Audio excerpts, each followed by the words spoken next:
राहुल गांधी पाठोपाठ ठाकरे बंधूंकडून मतचोरीचा पुनरुच्चार. 2016 पासून मतचोरीबाबत बोलत असल्याचं राज ठाकरेंचं स्पष्टीकरण.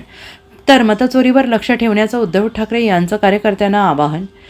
आगामी महानगरपालिकेच्या निवडणुकांच्या पार्श्वभूमीवर मतदार याद्या हा मुद्दा केंद्रस्थानी येऊ लागलेला आहे. काल पुण्यात कार्यकर्त्यांना संबोधित करताना मनसे अध्यक्ष राज ठाकरे यांनी कार्यकर्त्यांना मतदार यादीवर लक्ष ठेवण्याचा सल्ला दिलाय. मतदार याद्यांवर काम करा, नावं व्यवस्थित तपासा, असे आवाहन राज ठाकरेंनी आपल्या कार्यकर्त्यांना केलं आहे. तर आज दहिसरमध्ये झालेल्या कार्यकर्ता मेळाव्यात शिवसेना उद्धव बाळासाहेब ठाकरे पक्षप्रमुख उद्धव ठाकरे यांनी देखील हाच मुद्दा अधोरेखित केला. घराघरात जा, मतदार यादी तपासा, कारण आपलं मत चोरी होत आहे. त्यामुळे ही जबाबदारी कार्यकर्त्यांनी गंभीरपणे पार पाडली पाहिजे, असं आवाहन उद्धव ठाकरे यांनी कार्यकर्त्यांना केलं. त्यामुळे निवडणुकीच्या तोंडावर ठाकरे बंधूंकडून एकाच मुद्द्यावर भर दिला जात असल्यानं पुढील रणधुमाळीत मतदार याद्यांचा विषय मोठ्या चर्चेचा विषय ठरण्याची शक्यता आहे.